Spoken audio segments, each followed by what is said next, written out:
अपने गुस्से को लोगों पर नहीं, काम पर लगाओ, अवश्य सफल बनोगे। ऐसी सिख गौतम बुद्ध ने कई सालों पहले उस वक्त की पीढ़ी को क्यों दी थी? इसके पीछे का रहस्य क्या है? आज इसी रहस्य के बारे में हम गौतम बुद्ध की कहानियों के माध्यम से जानेंगे। तो बिना देर किए चलिए उन कहानियों की शुरुआत करते हैं दोस्तों। बहुत समय पहले की बात है। सुंदरबन इलाके में रहने वाले ग्रामीणों पर हर समय जंगली जानवरों का खतरा बना रहता था।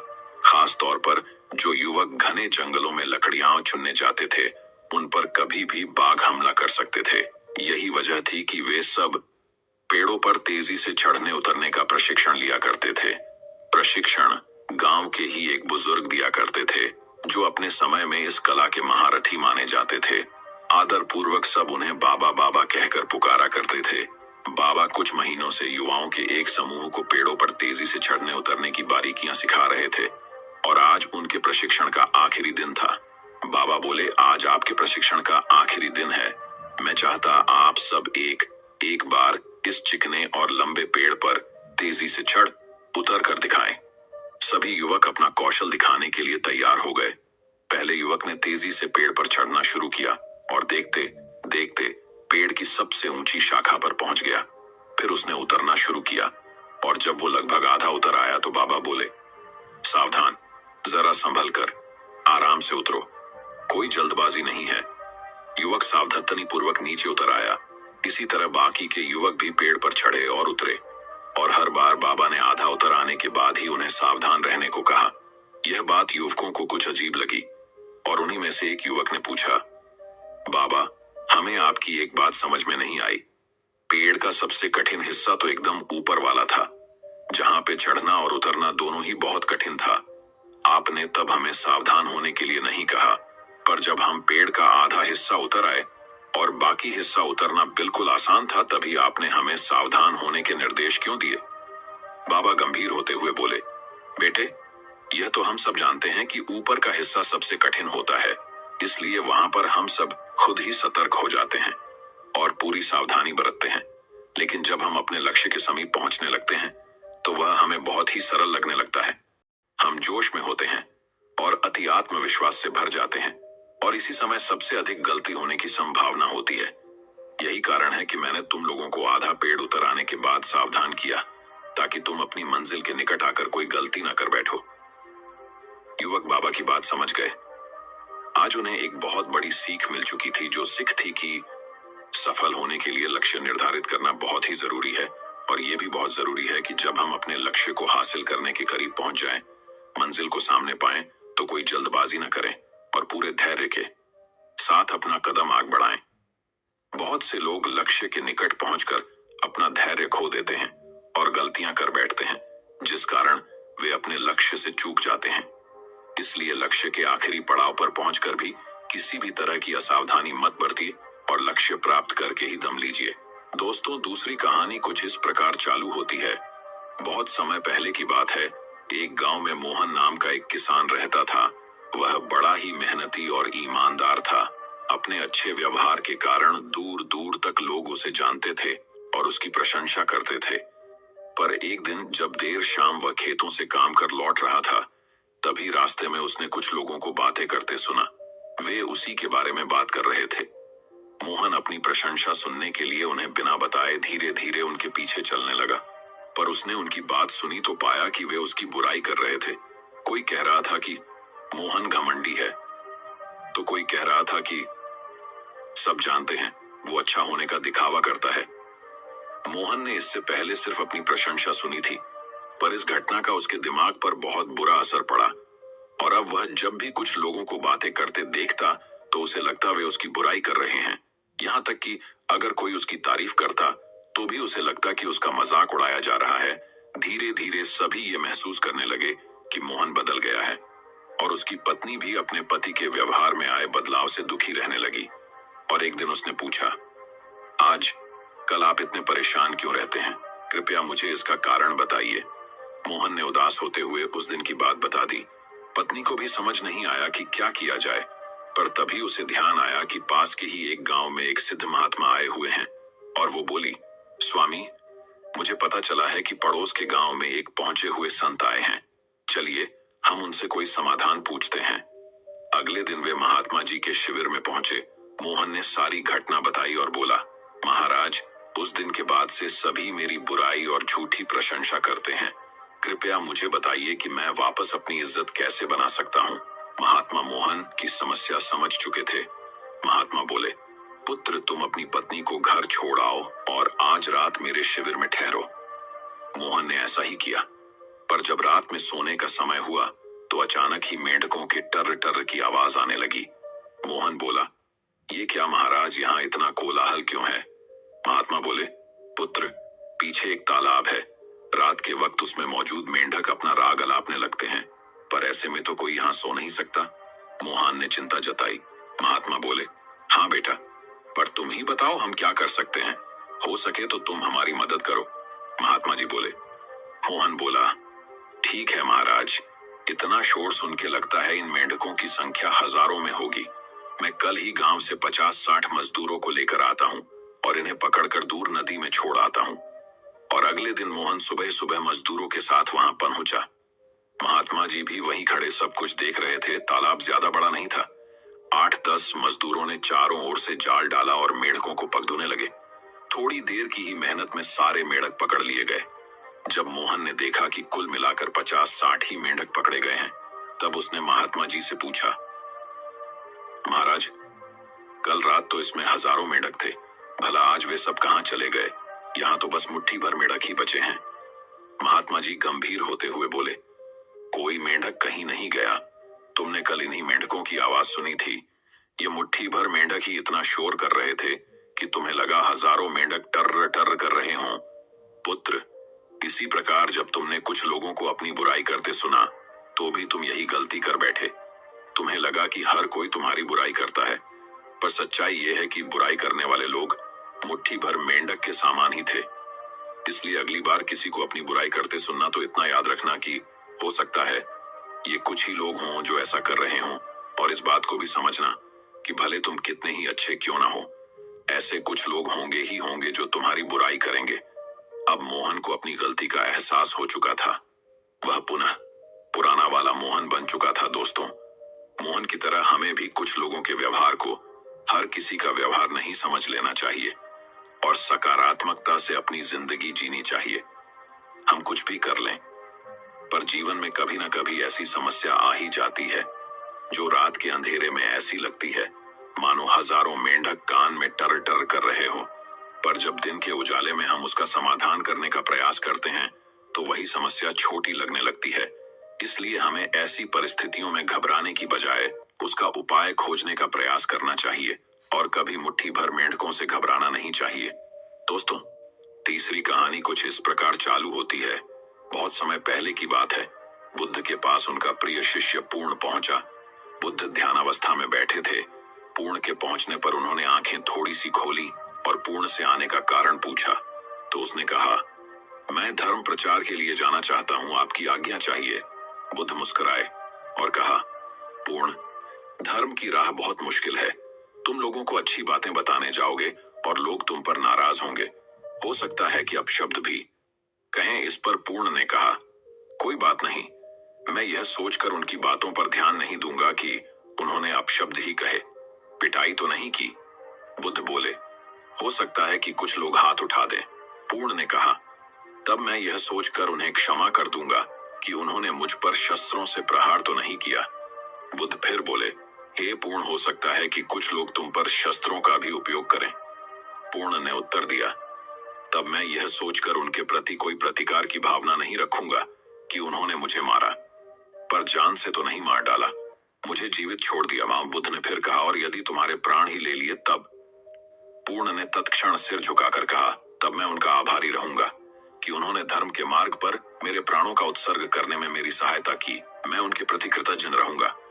तब बुद्ध ने आंखें खोली और आशीर्वाद देकर अनुमति दी तथा पूर्ण से कहा, अब तुम धर्म प्रचार करने के पात्र हो। जो किसी में भी कोई दोष न देखे वही सच्चा व्यक्ति है। अच्छाई के मार्ग पर चलना बहुत मुश्किल काम है।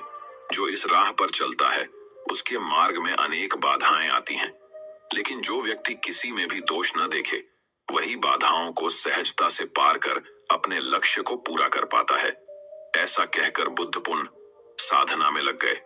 उन्होंने शरीर को काफी कष्ट दिया, यात्राएं की, घने जंगलों में कठिन साधना की, पर आत्मज्ञान की प्राप्ति नहीं हुई। निराश हो बुद्ध सोचने लगे, मैंने अभी तक कुछ भी प्राप्त नहीं किया, अब आगे क्या कर पाऊंगा। निराशा, अविश्वास के इन नकारात्मक भावों ने उन्हें क्षुब्ध कर दिया। कुछ ही क्षणों के बाद उन्हें प्यास लगी। वे थोड़ी दूर स्थित एक झील तक पहुंचे। वहां उन्होंने एक दृश्य देखा कि एक गिलहरी के 2 बच्चे झील में डूब गए हैं। पहले तो वह गिलहरी जड़वश बैठी रही, फिर कुछ देर बाद उठकर झील के पास गई, अपना सारा शरीर झील के पानी में भिगोया और फिर बाहर आकर पानी झाड़ने लगी। ऐसा वह बार बार करने लगी। बुद्ध सोचने लगे कि इस गिलहरी का प्रयास कितना मूर्खतापूर्ण है। क्या कभी यह इस झील को सुखा सकेगी? किंतु गिलहरी का यह क्रम लगातार जारी था। बुद्ध को लगा मानो गिलहरी कह रही हो कि यह झील कभी खाली होगी या नहीं, यह मैं नहीं जानती, किंतु मैं अपना प्रयास नहीं छोड़ूंगी। अंततः उस छोटी सी गिलहरी ने भगवान बुद्ध को अपने लक्ष्य मार्ग से विचलित होने से बचा लिया। वे सोचने लगे कि जब यह नन्ही गिलहरी अपने लघु सामर्थ्य से झील को सुखा देने के लिए दृढ़ संकल्पित है, तो मुझ में क्या कमी है? मैं तो इससे 1000 गुना अधिक क्षमता रखता हूँ।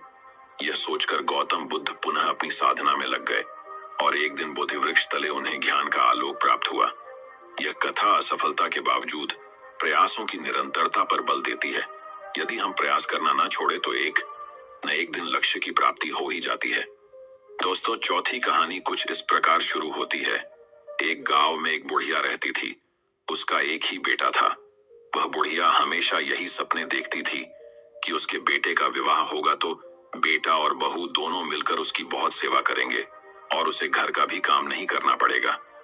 धीरे धीरे वह दादी बन जाएगी और उसका घर स्वर्ग बन जाएगा। आखिर वह दिन भी आ गया। जब बुढ़िया के बेटे का विवाह बड़ी धूमधाम से हुआ, वह दादी भी बन गई, लेकिन संयोग से उसका कोई भी सपना पूरा नहीं हुआ। बुढ़िया का बेटा तो सुबह काम पर चला जाता और पोता स्कूल चला जाता। तब बहू उसके साथ बहुत बुरा व्यवहार करती। बहू बुढ़िया से घर में झाड़ू लगवाती, झूठे बर्तन साफ करवाती और टूट फूटे बर्तनों में उसे भोजन देती। शुरू में तो बहू अपने पति और बेटे के पीछे ही बुढ़िया से झगड़ती थी, लेकिन धीरे धीरे वह अपने पति के सामने भी बुढ़िया का अपमान करने लगी। एक दिन टूटे बर्तनों में बुढ़िया को भोजन करते देखकर उसके बेटे को बहुत दुख हुआ। उसने अपनी माँ का पक्ष लेते हुए अपनी पत्नी को बहुत डांटा। पति पत्नी दोनों में बहुत कहासुनी हो गई। धीरे धीरे बुढ़िया के बेटे ने भी पत्नी का विरोध करना छोड़ दिया। धीरे धीरे पोता बड़ा होने लगा तो वह अपनी माँ का विरोध करने लगा। वह अपनी दादी से बहुत प्यार करता था और अपनी दादी पर माँ द्वारा किए गए अत्याचारों को देखकर उसे बहुत दुख होता था। उसे अपनी दादी से हमदर्दी और सहानुभूति थी। अपनी माँ के डर से वह दादी की कुछ भी मदद नहीं करता था। धीरे धीरे पोता बड़ा हो गया और उसका विवाह भी हो गया। पोते की नई बहू छिप छिप कर अपनी दादी सास पर होते अत्याचारों को चुपचाप देखती रहती थी, लेकिन बुढ़पे में दादी सास से काम करवाना जरा भी अच्छा नहीं लगता था। जब कभी पतोहू बुढ़िया की काम करने में मदद करती तो उसकी सास उसे खूब डांटती। पतोहू जब कभी दादी सास को रोते हुए देखती तो उसे बहुत दुख होता था। एक बार बुढ़िया बीमार पड़ गई और परलोक सिधार गई। अब बुढ़िया की बहू पतोहू से ही घर का सारा काम कराती और उसके साथ अभद्र व्यवहार करती।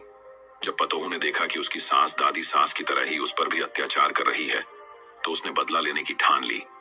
वह भी अपनी सास से वैसा व्यवहार करने लगी जैसा व्यवहार उसकी सास अपनी सास से करती थी। अब तो पतोहू अपनी सास को फूटी थाली में भोजन देने लगी। यह देखकर उसके पति और ससुर ने बहुत विरोध किया। पतोहू ने अपने ससुर और पति से कहा, मेरी दादी सास जितनी मेहनती और सीधी थी, जब माताजी उन्हें फूटी थाली में भोजन देती थी तब तुम कुछ क्यों नहीं बोले? उन पर होने वाले अत्याचारों को तुम दोनों चुपचाप देखते रहे। तब क्या तुम्हारे मुख पर ताला पड़ गया था? यदि किसी ने माताजी की तरफदारी की तो मुझसे बुरा कोई न होगा।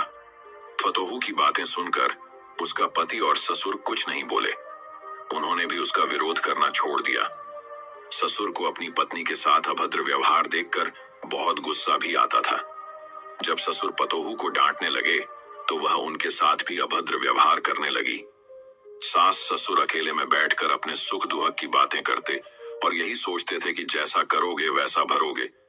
इस कहानी से हमें यह शिक्षा मिलती है कि हमें सबके साथ अच्छा व्यवहार करना चाहिए।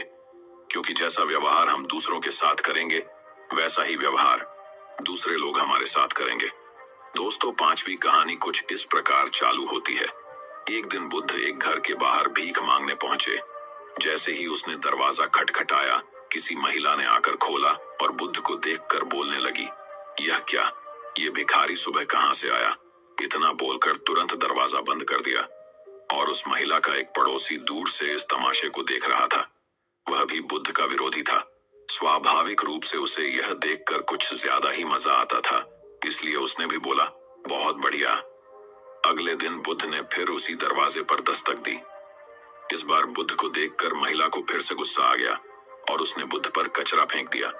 और उस महिला का वही पड़ोसी आज भी तमाशा देख रहा था। स्वाभाविक रूप से बुद्ध का ऐसा अपमान देखकर वह बहुत प्रसन्न हुआ। इतना ही नहीं, बुद्ध की हालत देखकर वह जोर जोर से हंसने लगा। तीसरे दिन बुद्ध फिर उसी द्वार के सामने खड़े हो गए, लेकिन आज वह आदमी बुद्ध को फिर से देखकर आश्चर्यचकित रह गया। इससे पहले कि बुद्ध दरवाजा खटखटाए, उन्होंने बुद्ध को रोका और कहा, मैं एक ब्राह्मण हूं और मुझे हिंदू धर्म ग्रंथों के खिलाफ आपका बोलना बिल्कुल भी पसंद नहीं है, इसलिए मैं आपका कट्टर विरोधी हूं। तो आपका अपमान देखकर मुझे खुशी होती है, लेकिन आज इस दरवाजे पर तीसरी बार खड़ा होना मुझे फिर से हैरान कर देने वाला है। मैं आपसे पूछना चाहता हूं कि आप आज फिर यहाँ भीख मांगने क्यों आए, जबकि यह महिला 2 दिनों से आपका अपमान कर रही है? बुद्ध ने मुस्कुराते हुए कहा, यह आश्चर्य करने की बात नहीं है। आप चकित हैं क्योंकि आपको मानव मनोविज्ञान का कोई अनुभव नहीं है। किसी का अपमान करना या किसी पर कूड़ा फेंकना भी कुछ देना होता है।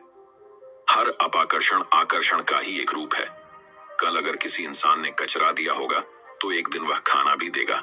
हालांकि वह व्यक्ति बुद्ध की इस बात से संतुष्ट नहीं था, फिर भी उसने मौन रहना जरूरी समझा।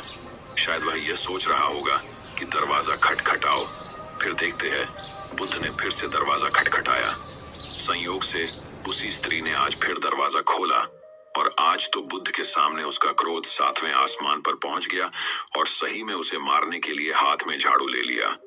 उन्होंने झाड़ू उठाया तो जरूर, लेकिन बुद्ध के शांत चेहरे पर रही मुस्कान देखकर दूरी बनाए रखी। वह चाहकर भी बुद्ध पर वार नहीं कर सकी। वह बुद्ध के चेहरे पर आ रही शुद्ध मुस्कान से इतनी प्रभावित हो गई कि उसने झाड़ू फेंक दी और तुरंत अंदर भाग गई और बुद्ध को देने के लिए रोटी ले आई। बुद्ध ने उस महिला को ऐसे धन्यवाद दिया कि वह महिला बुद्ध के चरणों में गिर गई और माफी मांगने के साथ रो पड़ी। बुद्ध ने किसी तरह समझाकर उन्हें शांत किया, लेकिन दूसरी ओर तमाशा देख रहे पड़ोसी को यह सब देखकर बुद्ध से लगाव हो गया। वह भी दौड़ता हुआ आया और बुद्ध के चरणों में गिर पड़ा और उनसे दीक्षा की मांग करने लगा। बुद्ध हंसे और बोले, मैंने कभी किसी घर से इतनी बड़ी भीख नहीं मांगी, फिर भी आज भोजन के साथ साथ एक शिष्य भी मिल गया। दोस्तों, इस कहानी से यह मालूम पड़ता है कि सकारात्मकता और झुकाव ही इंसान के सभी रोगों की दवा है।